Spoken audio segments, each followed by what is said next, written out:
Қайырлы күн достар, қалдарыңыз қалай? Біз бүгін сіздермен өте оңай дайындалатын феттучини пастасын жасайтын боламыз. Видеоны соңына дейін қараңыздар. Бізге керекті ингредиенттерді айтсақ, бізге осындай пастаға арналған макарон керек болады. Сосын тауықтың төс еті керек, бір пияз керек, сосын 2 тіше чеснок, сосын сары май, сосын сұйық май керек. Содан соң үкіштен өткізілген сыр керек болады, одан соң сливки керек болады. Ингредиенттердің барлығын дайындап аламыз. Енді оларды турауға көшеміз. Ең алдымен осы тауықтың төс етін соломкалап барлығын турап аламыз. Пиязды кубиктап турап аламыз.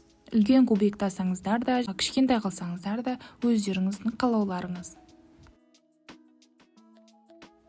Енді чеснокты тураймыз. Бірінші үстін осылай басамыз да, сосын майда кубиктап турап аламыз.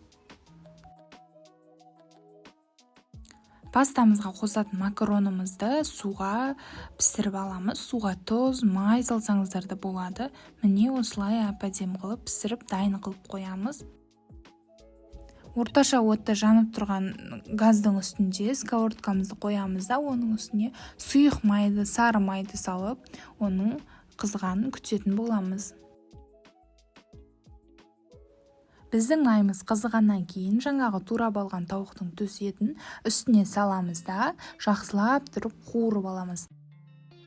Өздеріңіздің қалауларыңызша үстіне тұз, бұрыш, тағы да қосымша дәмдеуіштерді сепсеңіздер де болады.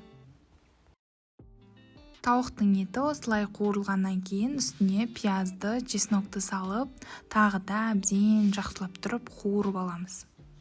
Қақпағын жауып 5 минуттай бұқтырып қойсаңыздар болады. Содан соң үстіне жаңағы сливкимізді құямыз. Содан соң үстіне өздеріңіз қалауыңызша кішкене су құйсаңыздар да болады. Біздің соусымыз дайын болды. Енді осының үстіне жаңағы піскен макарондарымызды салып, жақсылап тұрып, барлығын біріктіріп, араластырып аламыз.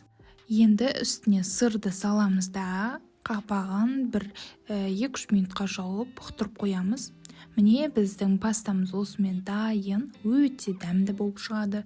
Жарты сағатта осындай кешкі асты дайындап алсаңыздар болады. Міндетті түрде осы рецептпен жасап көріңіздер. Сіздермен болған Раушан, міндетті түрде жасап көріңіздер. Астарыңыз дәмді болсын.